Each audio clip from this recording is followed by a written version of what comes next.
My name is Kate Evans, and I am from Kaysville, Utah. So I'm going to give you a little bit of a background information about me and why I do what I do. I would love so much for you to take notes during this presentation, and what you're going to learn ultimately is, number one, what you need to know, number two, what you need to feel, and number three, what you need to do. And I hope that by watching this, you're going to find a lot of beneficial information, and you're going to want to share it with all your mama friends, because it's going to save you time, it's going to save you stress, it's going to save you energy, and most importantly, it's going to save you sleep. So, well, bam, isn't that awesome? Here we go. So the first thing that I want to touch on is my personal story. I grew up in Kaysville, Utah, like I said, and I had a great childhood, and my mom was amazing, my dad was amazing, brother's amazing, and the school that I went to, also just wonderful, great community. And I went to a year at Utah State and did some generals, and that was very enjoyable. I served a mission for the Church of Jesus Christ of Latter-day Saints in Taiwan, and I love speaking Mandarin Chinese. I think it's absolutely phenomenal, and I love Taiwanese people. I also have a certification in clinical hypnotherapy, and I am currently working on getting my financial consulting license. And I have learned so much about motherhood that my mission right now is to help other mamas to feel as much love for their baby as I have for mine. And sometimes I don't think that's really possible, but you never know. So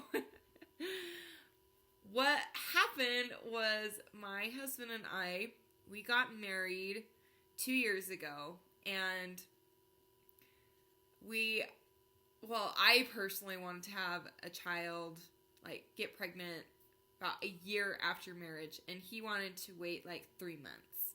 So in the course of that, when we were praying, we actually felt like we should go for a baby right off the bat.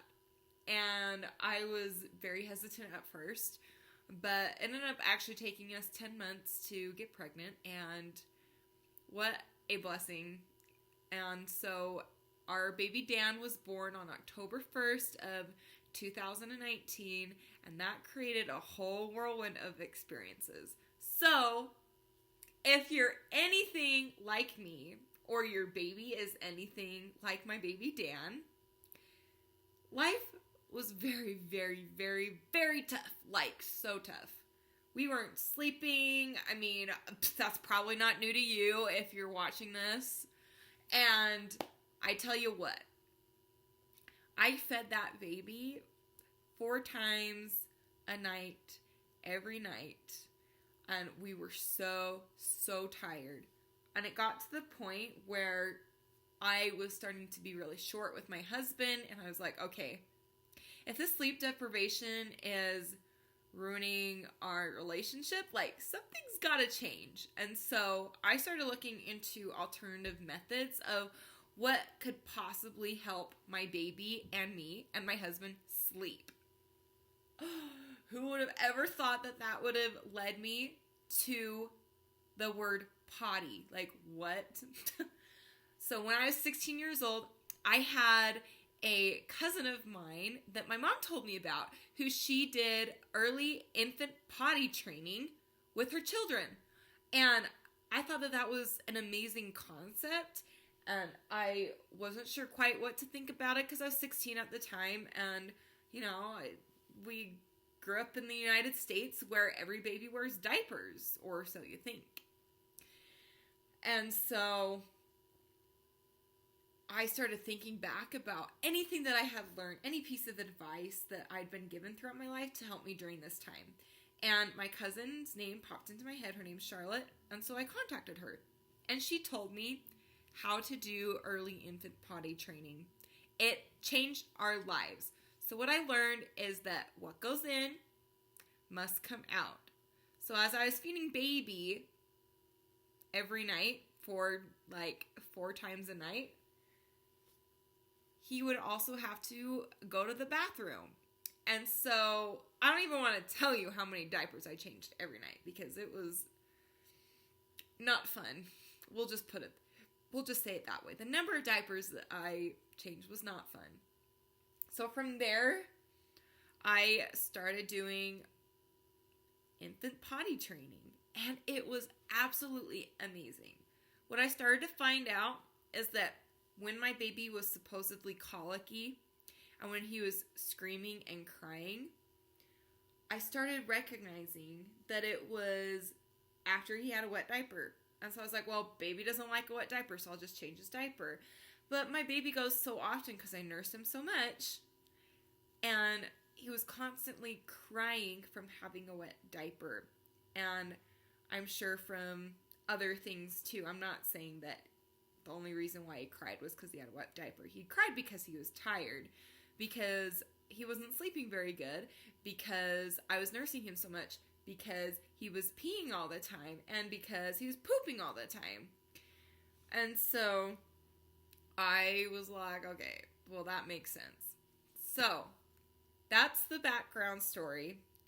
Flash forward to today, and he is 6 months old. He sleeps from, depending, like it's give or take an hour. Well, more like, yeah, give or take an hour. 30 minutes. He sleeps from 7:30 p.m. till 7:30 a.m. with one night feeding in between. That's right. And we are so grateful.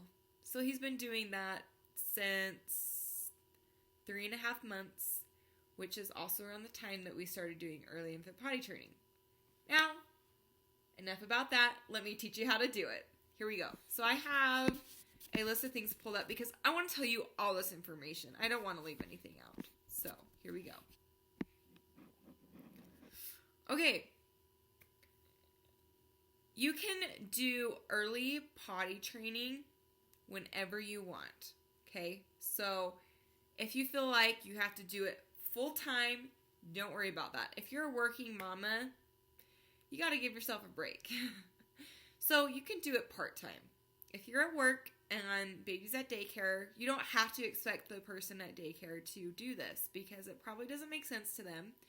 And you can encourage them to do that. And if they're supportive of that, awesome. If not, you can do potty training while you're at home with your baby. Okay? And you don't need a whole lot of supplies. It has actually saved us a ton on diapers. So you start with focusing on potty opportunities is what they're called. A potty opportunity means you're not quite sure if baby has to go to the bathroom or not, but you offer them an opportunity in which they can go. So it's just like if you breastfeed. You can offer the breast to see if baby's hungry. If baby's not hungry, try again in 15 minutes. Same goes with potty training. If baby needs to go potty, baby will go potty. If baby does not need to go potty, wait another 15 minutes or 30 minutes, however much you want, okay? All right, so next is that you want to come up with a plan that will work best for your family. Now, just as a general guideline, I'm going to tell you how we did it. So, the potty opportunities, you can decide if all these work for you or not. There's no cookie cutter to this. You can tailor it to your own needs. Potty opportunities, you take baby and you can hold them over the toilet. You can hold them over a infant potty seat, which I will tell you of a couple of favorites of mine. And you just let them go. Or they don't go. And that's okay too. They'll learn. The opportunities that you give them is, listen closely, you're going to want to write these down. When they wake up in the morning, first thing when they wake up in the morning, as soon as you hear them wake up, you hold them over the potty. Because if you think about it as an adult, what do you have to do first thing when you wake up after a long night's sleep? Chances are you need to go to the bathroom, right? And you don't like holding it, you need to go. Same with the baby. So have you ever tried to nurse your baby right after they've woken up and they just seem like they're not concentrating and they're like pulling away and you're like, what is going on? It's because baby needs to pee. Take them to the bathroom. Hold them over the potty. The next opportunity is after a feeding. I tend to go with the schedule of sleep,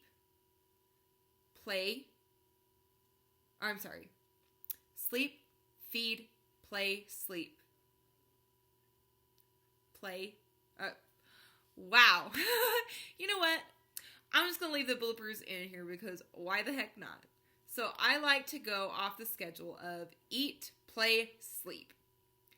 And once they've eaten, they have playtime or wake time so that they can work out all the little bubbles in their body and go to the bathroom so that when it's time to sleep, they can get a good nap in or a good long period of nighttime sleep.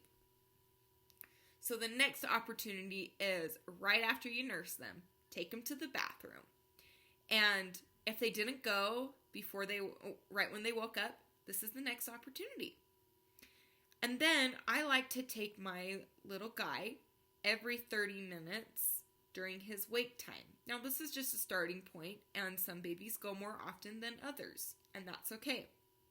So I like to take baby every 30 minutes while he's awake.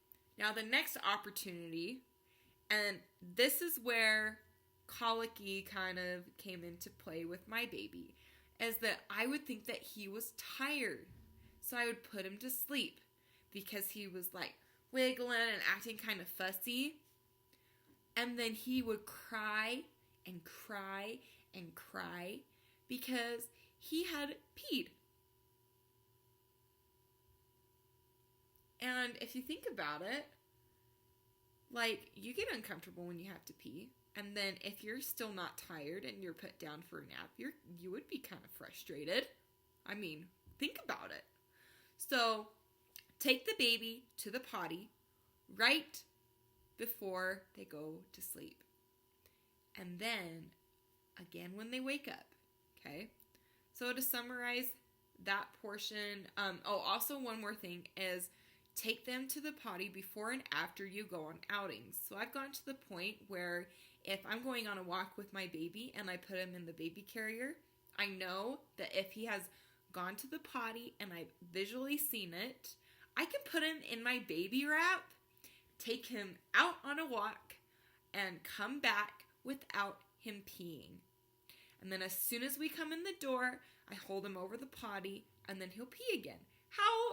It's just so amazing. It's so amazing. So just to summarize, your potty opportunities is right when baby wakes up, after baby nurses, and 30 minutes throughout their wake time. And then once again before you put them down for a nap, and before and after you go on outings. So, I mean, that's easy enough, right? But it does take some time, and that's totally fine. Because if you think about it, you're going to have to deal with poop and pee at some time or another. Either now or when they're in their toddler years, when they're harder to teach. Because they start knowing, oh, mommy gets my attention and I get her attention when it's diaper change time, right? So that's something to keep in mind, is remind yourself that. It's either I'm going to deal with it now or I'm going to deal with it later. And might as well be right now. Because imagine how much you can save on diapers. Just think about it. Pretty cool, huh? Now, next thing is that how do you actually start, and how do you know what their cues are to go to the bathroom? So I'm going to start off with some cues that babies can give. My baby does this cue. It's a small, tiny little grunt. or his face will get red, okay? Or he'll spit up. And if you think about it, if they spit up, it means that they are pushing their belly in. And they're not just spitting up because they have to burp. A lot of times they're spitting up because they need to go to the bathroom, okay? Another cue is that if baby is having a fun time playing and then all of a sudden out of nowhere starts acting kind of fussy, and you know that they're fed, and you know that it's not quite time for nap time, and it's not quite time for bedtime, that's when you can take them to go potty. Because you will be absolutely amazed when you take them potty and then they're fine for another 30 minutes or an hour sometimes before they need to go down for their next nap. Whew! Dodge that bullet, right? Because if you had put them down when they weren't tired, they're going to cry another 30 minutes until they're tired and then fall asleep. And who wants to hear their baby cry that long? Not me. That's hard to do. It's really, really hard to do. And so I've done that. And it's hard. Very hard. Okay. Next question is, how, Kate, then do I know for a surety that that's my baby's cue? Well, here we go. Have you ever heard of the potty training method where you have them naked for 3 days and then you just take them when they need to go? It's very similar. So what you can do is you have the baby on the floor, and preferably on like a tile or linoleum surface so that it doesn't get all over like carpet and stuff. And you can put them in an outfit. You still want them to be warm. You don't want to have a poor little baby naked on the ground the whole day. They're going to be freezing cold.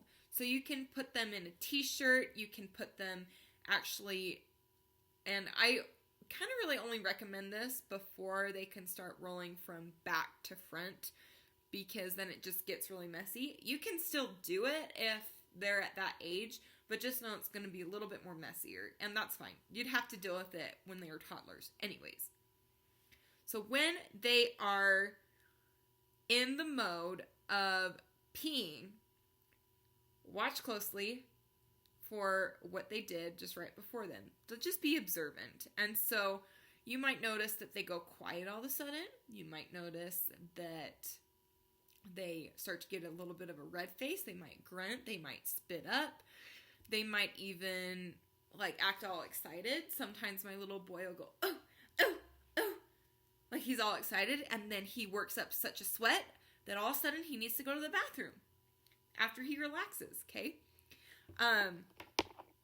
So those are a couple different things. And you can also just keep them in a onesie with the buttons undone, just rolled up on their back.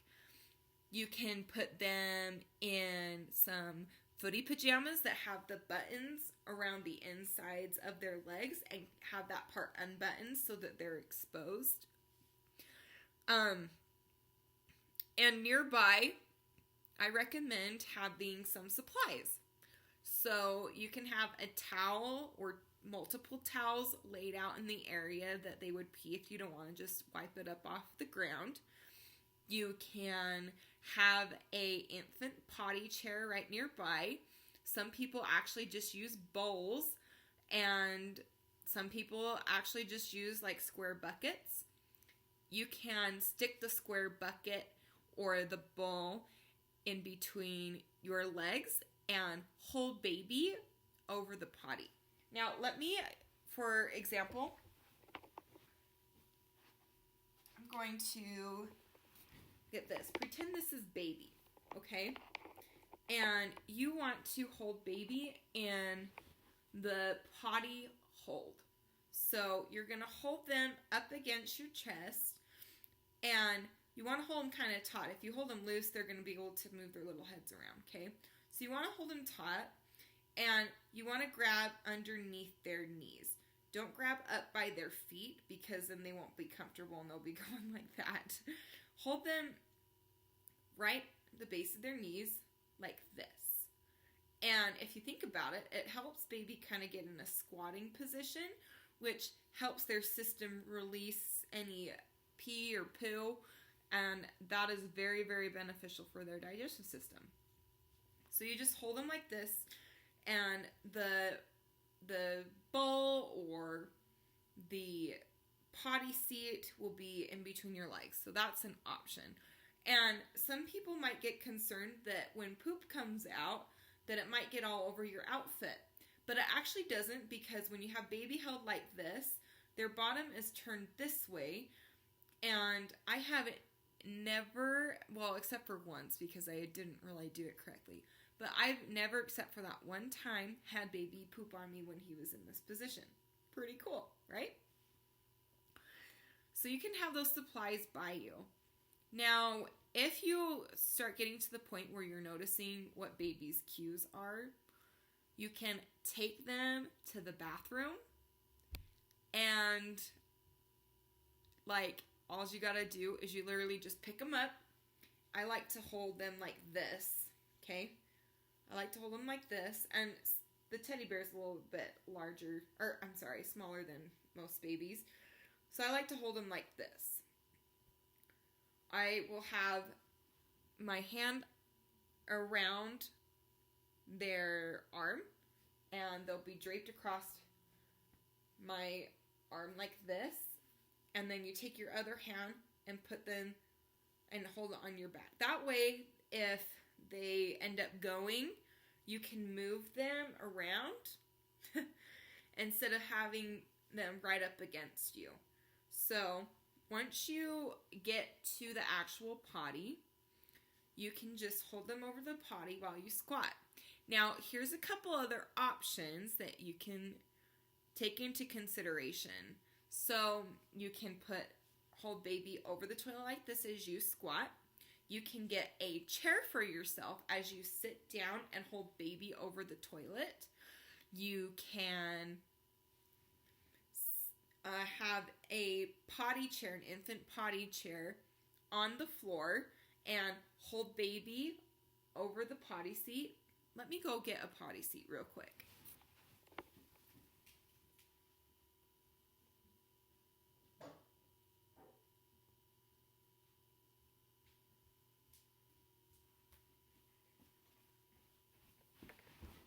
Okay, that was super professional. Here we go.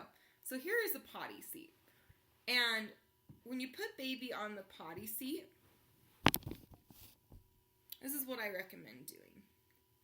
You have their legs draped over like this, and if it's a boy, you want to have them scoot more forward so that it is caught better into the potty chair. So real quick is if you have them sitting, like laying down on a tile floor and you notice them peeing or queuing, you can put it like this in between your legs and have them on the seat like that. Now, if you are still recovering from postpartum and you cannot squat, there are a couple options. You can place the potty seat on the kitchen counter. You can,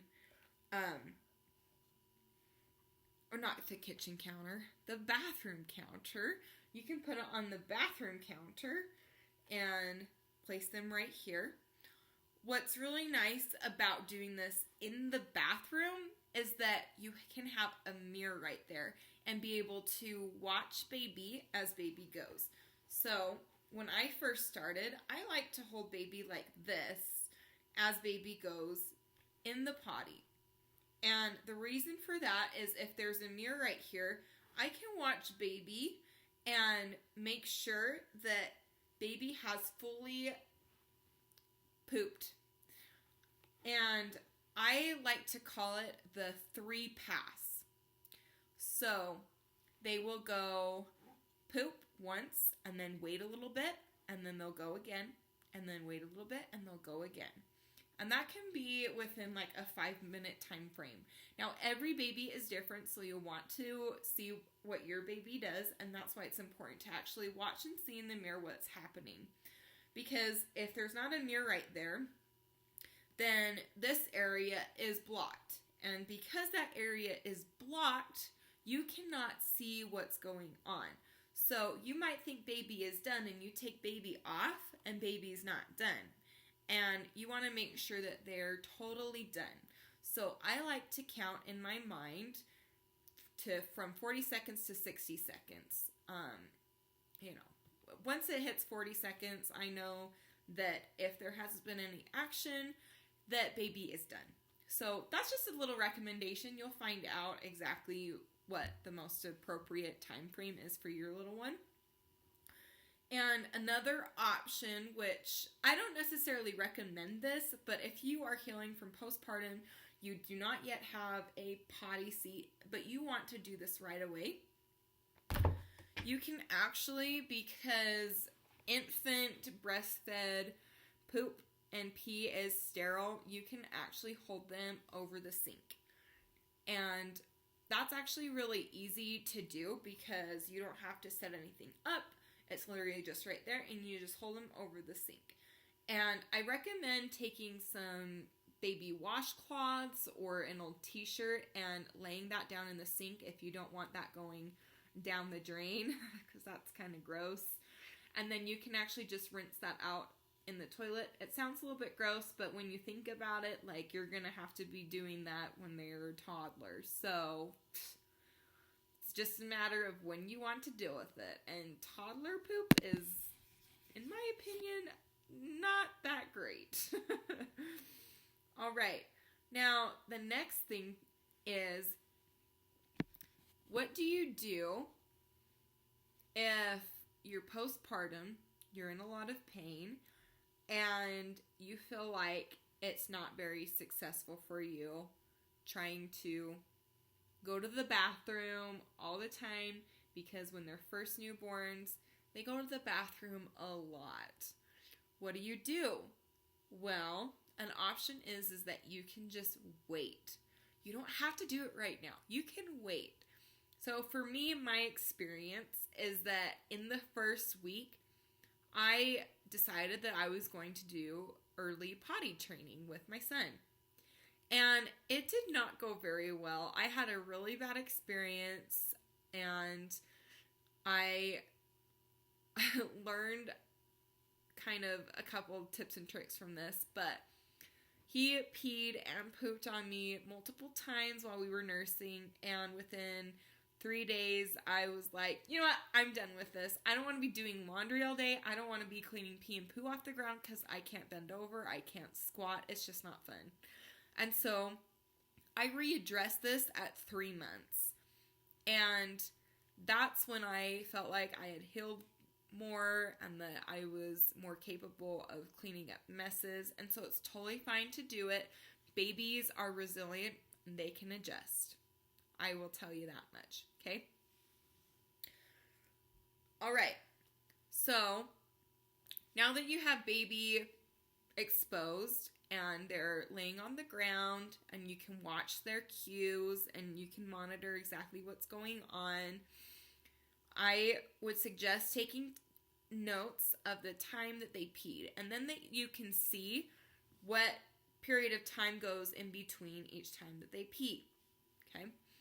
Now, with poops, I'll be honest, I knew to a T when my baby was going poo-poo because I could hear him grunt. Now, some babies don't do that, but you'll be able to learn your baby's cue. And so, at 3.5 months until now, when baby's diaper has been off, I have been able to have him poo every time in a designated spot other than his diaper. How cool is that? So amazing. I am like over, above, and beyond the moon with that. Now, I just do this part-time myself, and so there are some times where he poops in his diaper. However, he significantly likes going in the potty chair a whole lot more than going in his diaper because it's uncomfortable. I mean, think about it. Like, if you had somebody wiping you all day long, like, it's just not fun. I don't really think babies really enjoy it that much. Okay. So, next thing is that there are times where you can decide when you actually want to have baby in a diaper or a cloth diaper. You don't have to keep this so strict and insane. So just tailor it to your own needs. Alright. Come up with a plan that works best for you and your family. Go ahead and brainstorm with the people that are in your household because you might come up with some ideas. And that's how we ended up coming with the idea of putting him in footy pajamas and having the inside of it unbuttoned. Alright. And a couple other bonus cues that you can watch for is if baby makes some sort of weird sound, or if baby looks at you and goes, or if baby is a boy, you might notice that their front area, I'm not sure how to say this any other way, but when they're pushing to get out pee, that area does change, and you might notice that. Alright. And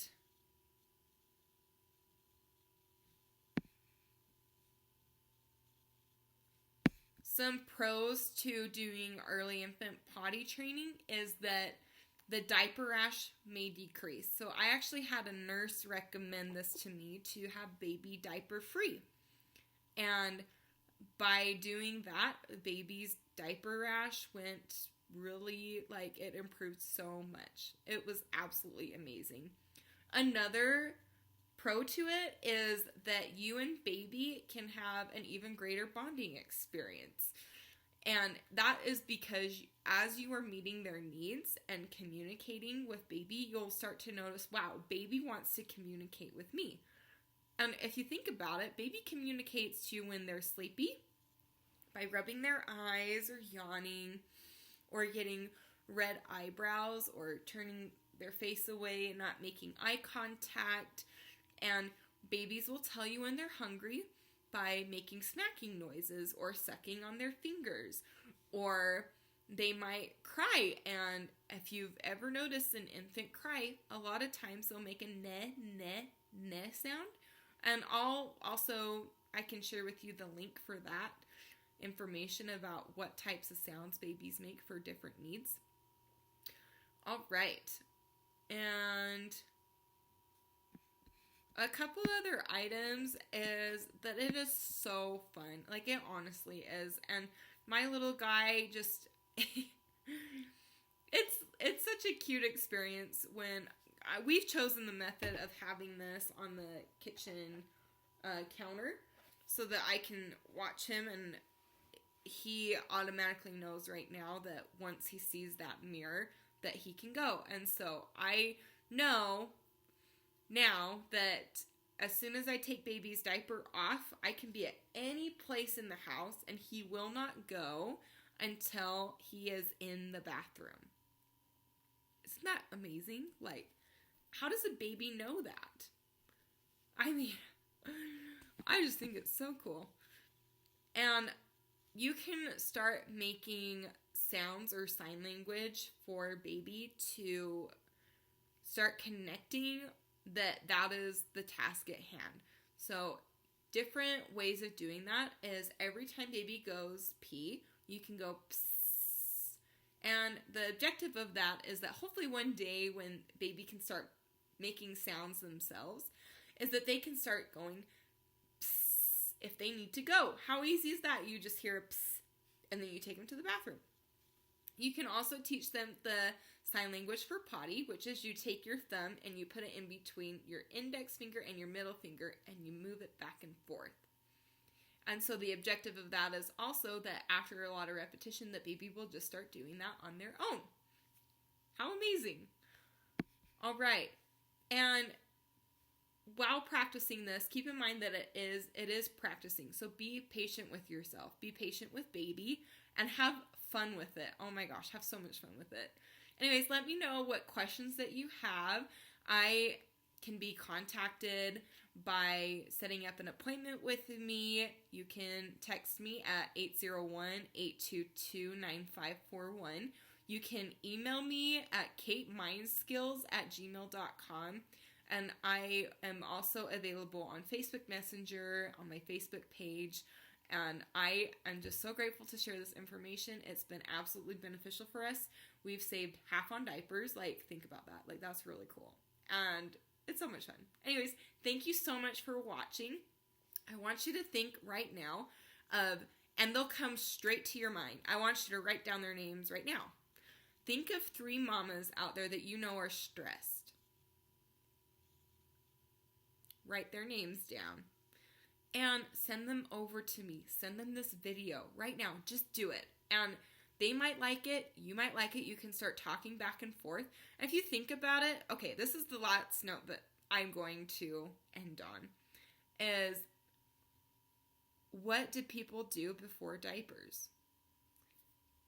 They probably had a lot of cloths, yes, but I'm sure that they didn't want to be cleaning that all the time. So they must have had, at least some communities, must have had designated areas where the babies would use the restroom. So just think about that. And I hope that you got a lot out of watching this video. I know it's a lot of new information, but thank you so much for watching, and I'll see you in my next video. Bye!